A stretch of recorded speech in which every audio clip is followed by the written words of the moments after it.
এবার ফিলিস্তিনকে স্বীকৃতি দিতে যুক্তরাজ্যের ওপর চাপ প্রয়োগ করছে ব্রিটিশ এমপিরাই। ফিলিস্তিনকে রাষ্ট্র হিসেবে স্বীকৃতি দেওয়ার আহ্বান জানিয়ে যুক্তরাজ্যের প্রধানমন্ত্রী কেয়ার স্টারমারকে একটি চিঠি দিয়েছে দেশটির পার্লামেন্টের 221 জন এমপি। 25 জুলাই প্রধানমন্ত্রীর দপ্তরে চিঠিটি জমা দেওয়া হয়েছে বলে জানিয়েছে ব্রিটিশ দৈনিক দ্য গার্ডিয়ান। চিঠিতে স্বাক্ষরকারীর মধ্যে ক্ষমতাসীন লেবার পার্টি ছাড়াও আরও 8টি দলের এমপি রয়েছে। এমনকি প্রধান বিরোধী দল কনজারভেটিভ পার্টিরও বেশ কয়েকজন সদস্য রয়েছে এই তালিকায়।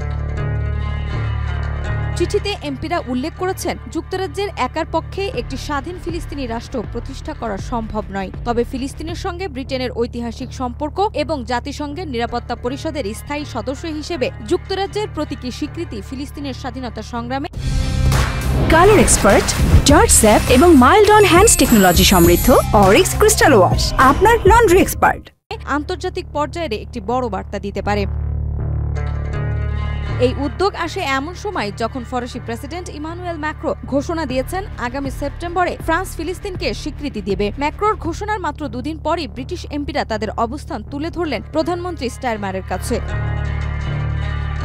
তবে ব্রিটিশ প্রধানমন্ত্রীর প্রতিক্রিয়া ছিল সংযত।